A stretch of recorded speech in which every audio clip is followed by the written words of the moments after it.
తెలుసుకుందాం. పేతురు చెరసాలలో వేయబడినప్పుడు సంఘమంతయు అతని కొరకు అత్యాసక్తితో దేవునికి ప్రార్థన చేయుచుండిరి. పేతురు దేవుని దర్శనము ద్వారా చెరసాల నుండి బయటికి వచ్చి మార్కు అను మారు పేరు గల యోహాను తల్లి అయిన మరియా ఇంటికి వచ్చాను. అక్కడ అనేకులు ప్రార్థించుచుండగా పేతురు తలుపు తట్టుచుండగా హృదయము చిన్నది పేతురు స్వరమును గుర్తుపట్టి ప్రార్థించుచున్న వారికి చెప్పాను. అందుకు వారు రోదేను, నీవు పిచ్చిదానివి అనేది. అయితే వారు తలుపు తీసి చూడగా నిజముగా పేతురును చూసిరి. కావున పిల్లలు రోదేవని దేవుని స్వరమును, దేవుని సేవకుల స్వరమును గుర్తించే విధంగాను ఉండాలి. Thank you. నా పేరు ఇశ్రాయేలు చిన్న దాని గురించి తెలుసుకుందాం.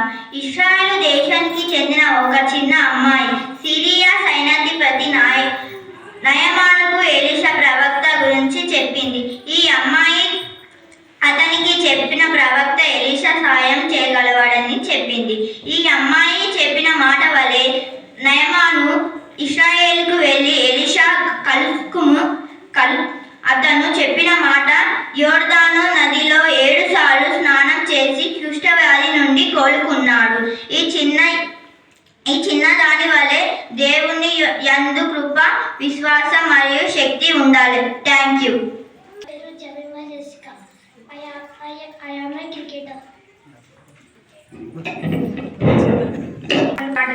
న్యూట్రిన్స్ వాడడం తనకు అలవాటు.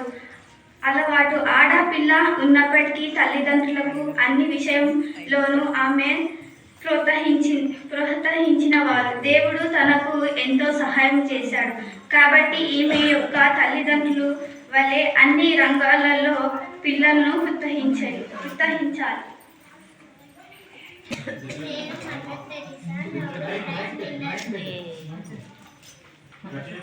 నేను mother Teresa Nobel prize winner. Mother Teresa గురించి తెలుసుకుందాం. తాను బాల్యము నుండి దేవుని భయభక్తుల యందు పెరిగింది. తాను ఉన్నత చదువులు చదివి బాల్య వయసులో ఉపాధ్యాయురాలిగా పనిచేసింది. ఆ సమయంలో కోల్కతాలో మురికివాడలో నివసిస్తున్న ప్రజల దుస్థితిని చూసి చలించిపోయింది. సేవ ప్రారంభించి కుష్ఠరోగాలకు సేవ చేసింది. అనాథగా వదిలిపెట్టిన బాలికలను పెంచింది. కాబట్టి మదర్ టెరిసా లాగా బాల్యం నుండే సేవాభావంలో ఆడపిల్లలని పెంచాలి. Thank you. నా పేరు ఎలెన్ కిల్లర్ గురించి తెలుసుకుందాం. ఈమె 19 నెలల వయసులో అనారోగ్య కారణంగా చూపు వినికిడిని కోల్పోయారు. ఏ శబ్దం వినలేదు, ఏ అక్షరం చూడలేదు. ఈమె కళాశాల డిగ్రీ పొందిన మొట్టమొదటి చెవిటి మరియు అంధ వ్యక్తి. ఈమె అంధులు, చెవిటివారు మరియు మూగవారి హక్కుల కోసం పోరాడారు. ప్రపంచవ్యాప్తంగా ఈమె అనేక మందికి స్ఫూర్తినిచ్చారు. ఆమె లాంటి వికలాంగులకు అనేకమైన సేవలు చేస్తూ చదివించింది. కాబట్టి ప్రతి ఆడపిల్ల పట్టుదలతో ఏమైనా సాధించగలదు అని నిరూపించింది. Thank you. జాయిస్ మేరీస్ గురించి తెలుసుకుందాం. ప్రపంచానికి దేవుని సువార్త అందిస్తుంది.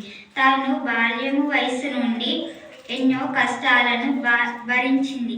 సువార్తను బోధిస్తూ సంఘాలను ఏర్పరిచింది. అనేక విలువైన కూడి పుస్తకాలను రచించింది. కాబట్టి ఆడపిల్లలకు ఎన్ని కష్టాలు వచ్చినా ధైర్యంగా దేవుని యందు నిలకడగా ఉండి జాయిస్ మేరీస్ లాగా ఎదగాలి.